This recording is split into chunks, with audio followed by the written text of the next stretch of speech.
critic, has written plentifully from her own life, about her parents, her husband, her children, her divorce, and has spent years navigating the agitated responses to such writing. It's generally assumed and insisted upon that writing from one's own life is the definition of exposure and of vulnerability. In some ways that is true, not least because the politics of speech and sexuality for women do make them vulnerable to judgment, to shaming, and to violence. But something else is sidelined by this insistence on the vulnerability of first-person writing, which is that writing isn't simply exposure, it is also protection. Writing is a spell. It conjures a person anew and erects a protective wall. It can create a clear and ferocious distinction between self and other. It can enable the finding of a way to exist as oneself and to relate to objects as oneself and to have a self into which to retreat for relaxation. This is how psychoanalyst Donald Winnicott described the experience of feeling real, an experience dependent on positive early parenting, on good enough mothering. His language reflects the fact that it has usually been mothers who do the bulk of early parenting, though he underlined that the role of the good enough mother can be fulfilled by others.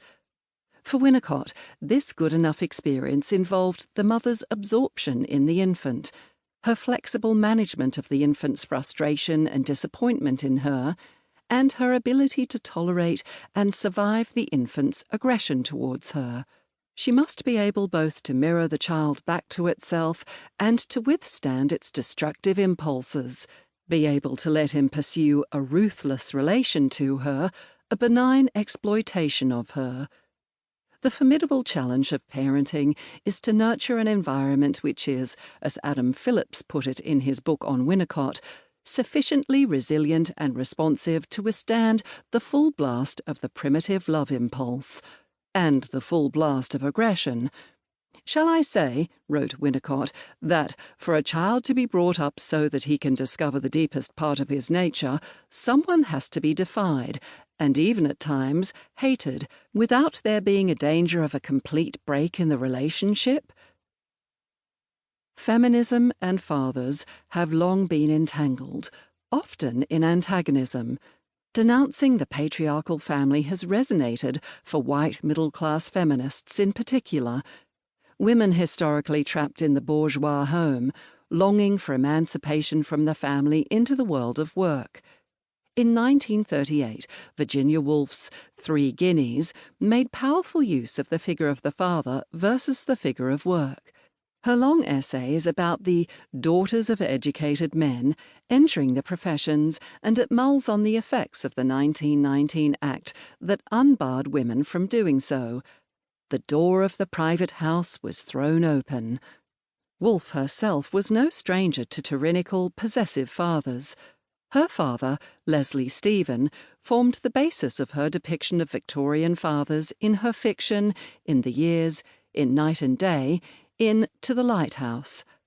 Leslie Stephen enacted a suffocating domination of his daughters, particularly his stepdaughter, Stella Duckworth, and all the more so after the death of their mother, Julia Stephen. Hermione Lee writes that after Julia's untimely death, Leslie Stephen completely appropriated Stella as a substitute, and she had allowed him to do it. Woolf herself, in Reminiscences, written between 1907 and 1908, said that, "I do not think that Stella lost consciousness for a single moment during all those months of his immediate need. Sometimes at night she spent a long time alone in his study with him, hearing again and again the bitter story of his loneliness, his love, and his remorse." Stella was the audience for Leslie Stephen's grief, though she too was grieving. She was also expected to take on the work of looking after her half-sisters, Virginia and Vanessa. Leslie, moreover, punished Stella for trying to leave the family home once she was to be married. Her marriage was delayed by months due to his anguish. In 1939, in a piece entitled Memoir, looking back at this time as she periodically did, Woolf wrote, "How the family system